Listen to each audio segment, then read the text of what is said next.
You're listening to HowStreet.com radio, available online at TalkDigitalNetwork.com.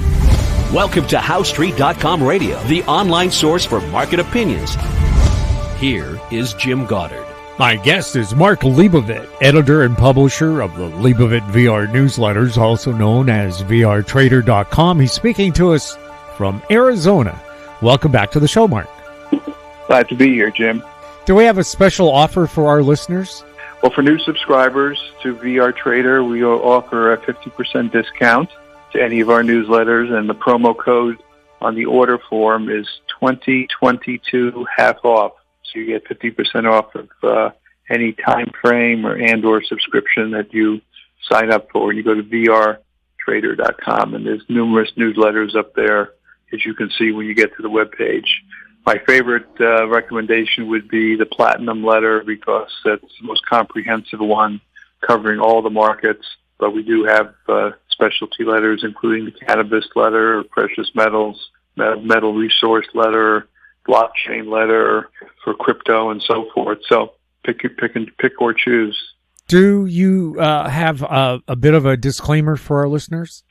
Oh, yes, sorry. Yes, I always try to make this disclaimer for regulatory reasons. I'm not a financial advisor, though I was in the past, and I don't provide financial advice. We're just newsletter publication and technical analyst service. Now, taking a look at what's happening in the stock markets, is this a pre-election market? Is it anticipating a Trump victory? How would you describe it? Well, you can say a little bit of trick or treat with Halloween tonight. Market got ecstatic early in the week, following that New York presentation Donald Trump made on Monday, and then sort of petered out here the last couple of days. It's hard to say. I would say my reading is more or less more bullish for Trump, noticing some of the stocks, the way they participated, some similar to what happened back in 2016. Two examples is infrastructure and material stocks like Martin Marietta Materials and Vulcan Materials. Both had big runs here just in the last few days. And I remember back in 2016, they were up, and they were sort of leading indicators for Trump because of his thought at that time in terms of industrial and economic expansion and infrastructure expansion. So, obviously we won't know. There's a lot of shenanigans with the opposing party. We don't want to get into too much detail about that, or we'll get shut down here, but there's shenanigans, potential risk out there. But I'm reasonably confident looking at the numbers and what's happening, barring some complete skullduggery beyond belief, that Donald Trump probably will make it, and deservedly so. But meanwhile, you're getting some positive indication here from the history is any indication regarding the World Series. Believe it or not, this is an arcane indicator, just like the Super Bowl indicator is for football. The Dodgers won, and history says that when the National League wins the World Series, that would be a bullish indication for the stock market. Since 1957, according to the statistics that I pulled up, the S&P has gained an average of 15% annually after a National League team won, and that just occurred. The negative side of this arcane indicators, of course, we had the Super Bowl indicator early in the year, where the Kansas City Chiefs beat the 49ers, and they're an old AFC team and winners of the AFC. If you look back at Super Bowl history and the arcane indicator, that tends to be a more bearish indication for the market ahead. So you had sort of a bearish indication from the Super Bowl. You're getting it bullish now from the World Series. And I know it's arcane indicators, but it certainly makes interesting conversation. But yeah, the market's nervous about the Trump victory here. The Magnificent Seven stocks have really come under pressure here the last 2-3 days. Some earnings with disappointments. And looking at my screen, all the big names were down except for Netflix in trading today. And those have been the market leaders. So, I guess, the offset is that the CME Fed Watch tool is indicating almost a 98% probability the Fed's going to lower interest rates on November 7th coming up. So the market's hoping for that. But I don't really, attribute much to the market and the Fed. As you know, I'm a big skeptic regarding the Fed's conduct and the results and so forth. But I guess psychologically, everybody's hoping for more rate cuts that ultimately they would help. But it really doesn't. It has to do, as I've indicated, and others, it has to do with money supply and other shenanigans that the Fed has control over. So, we'll see, whether that means anything or not. I mean, the market really hasn't done very much. It rallied in anticipation of a Fed cut, and it went a little higher, and I don't know if that's really the important thing. We did have a new moon here coming up tomorrow, and from the cyclic point of view, there's a little change of direction in the market, so it usually works a few days either side of the lunar cycle. I always watch the lunar cycles, as you know, so the market's overbought and runs up, so maybe that would explain the little sell-off that we're seeing here for a couple of days. It doesn't mean a trend change, but it indicated you might get a sell-off, and sure enough, the big Mag 7 stocks came down here, so that was a bit of a sell signal from a trader. Again, this is a trading comment more than anything else. So, there's still a lot of things out there, You watch the news, it's talking about the election, talking about the Fed. There's still risk of world war out there. There's very little discussion about, you see mostly on the foreign news sites, particularly the ones coming out of Jerusalem and other places, about what's really happening with Putin and Iran and Hezbollah and Hamas and all the other stories which are high risk. And what's his name over in Ukraine keeps asking for more weapons and missiles. And, China's biding its time. I think, if Trump gets in, they probably are going to delay any Taiwan invasion. If Biden or Harris gets in, that is, they probably it might accelerate that time frame in terms of their involvement, I'm afraid. So, the geopolitical thing concerns me much more than what the Fed's doing or not doing and all this other stuff. But I do think if Trump gets in, that would be a positive both politically and economically, and we'll see if that all unfolds. So that's sort of where we're at, and we don't know if we're going to get the results next Tuesday anyway. Some votes may not be counted right away. I remember, what was that election back in 2000 or 2006 where we didn't hear for about a month or two until the Supreme Court came in and determined who the winner was. I'm trying to remember, it was Bush versus the fellow who is the global warming advocate. I forget his name off the top of my head. You probably know who I'm talking about. But there could be a delay, in terms of results. So we hope it's more demonstrative and rather than really close. But again, this is just a flip of a coin. But I'm more confident based on the market's doing. So we'll see. What's going on with gold? Little toppy here. I've been worrying about it the last few days. Just the chart's a little extended. But I'm not giving up on it because there's so much more coming. And, this is the problem with timing on the darn thing. I mean, I've been in it since, the 1980s, on and off, trading it, holding some coins and whatever. And I do have targets. First target was the 2,700 area. The next one, 3,700. But, there's no time associated with that. It could be a year out, 2 years out, or we can go even much higher than that number. But we are extended here. And I think a lot of the advance that we saw in gold, is a geopolitical result as well as a financial one. So I think for example, if Trump gets in, things may settle down a little bit. I mean, it's really funny. I saw a presentation at one of Trump's broadcasts where the Muslim community, I think it was in Michigan, stood up and said, "We're for Trump." And that so surprised me because she thought that the Muslim community may not be for them because of what's going on in the Mideast. But they said, no, we're businessmen. We want to make money. Trump was good for the Mideast. He negotiated the Abraham Accords, and a lot of Muslim countries agreed to that. And it was very positive that way. So I see Trump coming in, calming, geopolitical fears down quite a bit, particularly in the Mideast. And that might put a little pressure on gold, since gold had run up, I think, part and parcel to that fear, or the current fear. So I think a Trump victory could actually be a little bit of a sell signal for gold on the short term, though there are other reasons why it's going up, as we know, in terms of Russian and Chinese accumulation and the BRIC nations' desire to peg another currency to gold, which eventually will happen. It's not happening anytime soon from what I'm hearing, but we'll see what happens in the election. So I think a Trump victory might be bearish for gold in the short term in terms of, being a calming factor to what's going on in the Mideast. What's the story on crude? Bounced a little bit here the last couple of days after a huge sell-off. I don't have a strong short-term conviction. It's oversold. Looks really cheap to me. Getting little signs of buying, but nothing overly dramatic.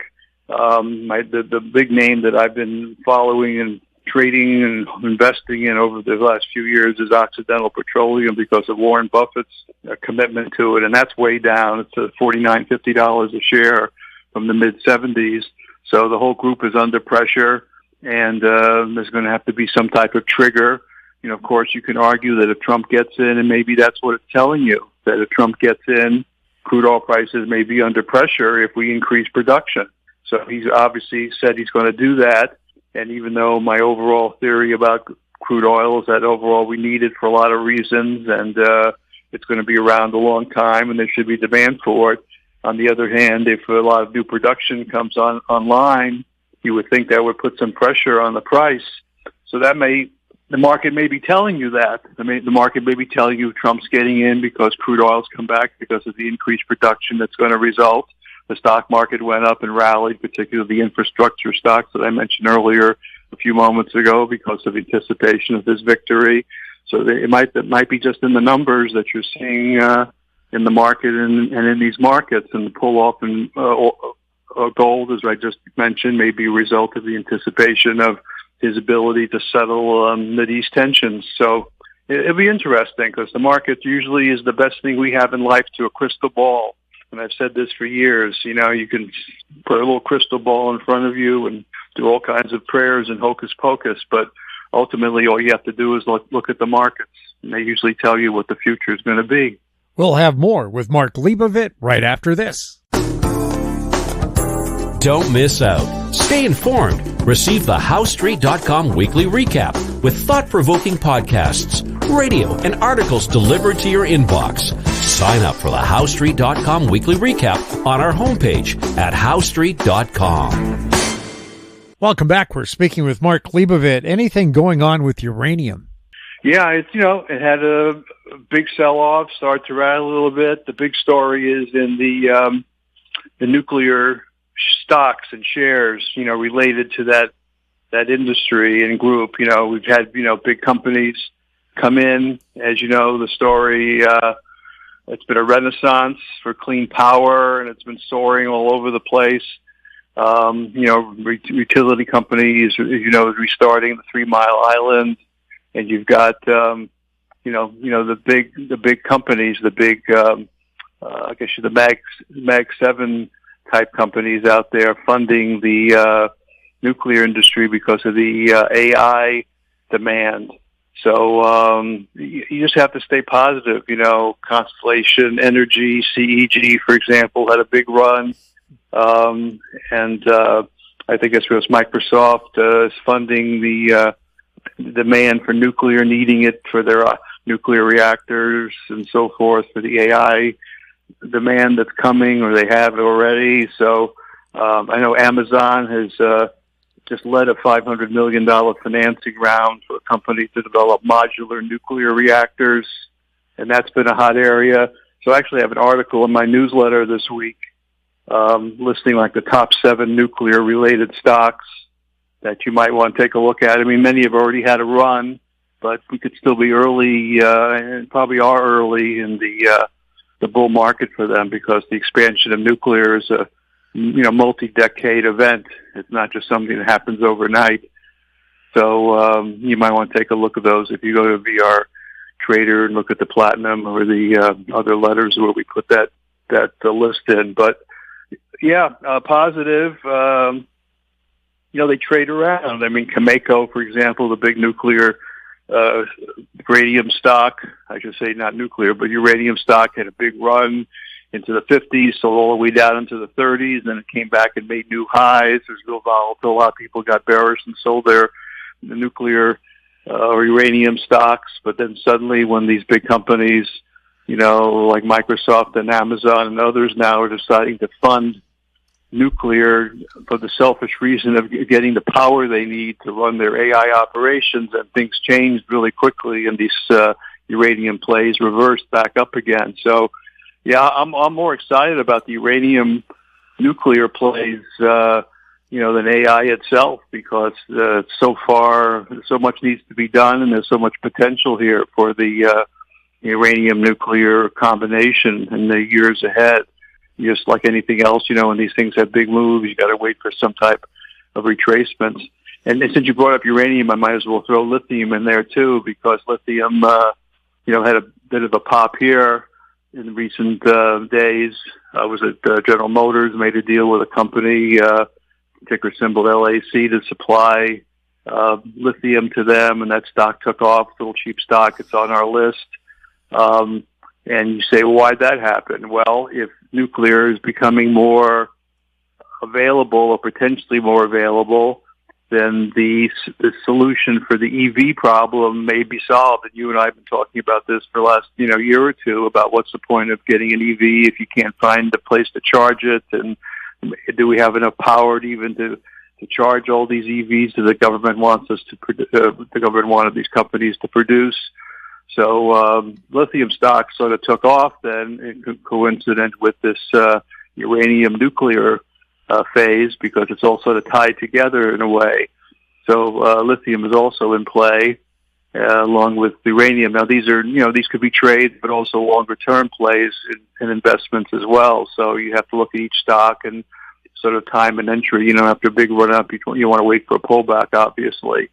Even a stock like Constellation Energy went from about $180 a share to $280 a share. Now it's in the mid 200s, and some people are projecting into 300s or 400s for that. So, like anything else, do you want to buy it here or wait for a pullback? So I'm not in it at the moment, but if we get a nice little pullback in it, I'd be more interested in catching something like that on a retracement.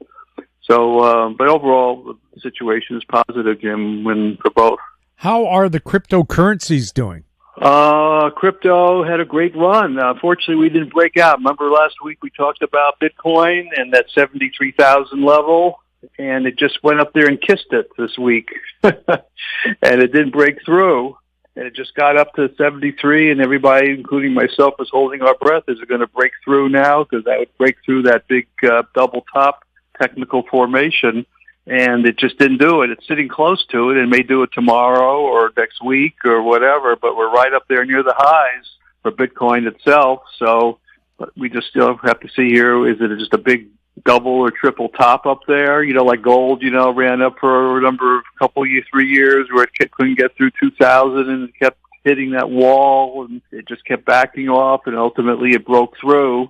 And that took a couple of years. I don't see why that would be the same, but crypto is sometimes in 2-3 year patterns. It doesn't happen overnight. They have huge cycle swings. So, but we did get up there and touch that level. So if we can break through 73,000, then that's a good. That just shows more momentum and a chance that we might see the high 80s and so forth, which would be my next big target. Not necessarily in one day, but that would be the next big target for Bitcoin, and then we would take it from there. So let's see what happens. Anything happening on the geocosmic front? It's really quiet with solar stuff. I'm watching that every day. Always pay attention to this stuff because it affects satellites and everything else. We did have the new moon that I just mentioned, and coming up, around Christmas time, you've got the December winter solstice time frame, the December 2021 time frame to watch for any market changes, usually a couple of weeks either side of that.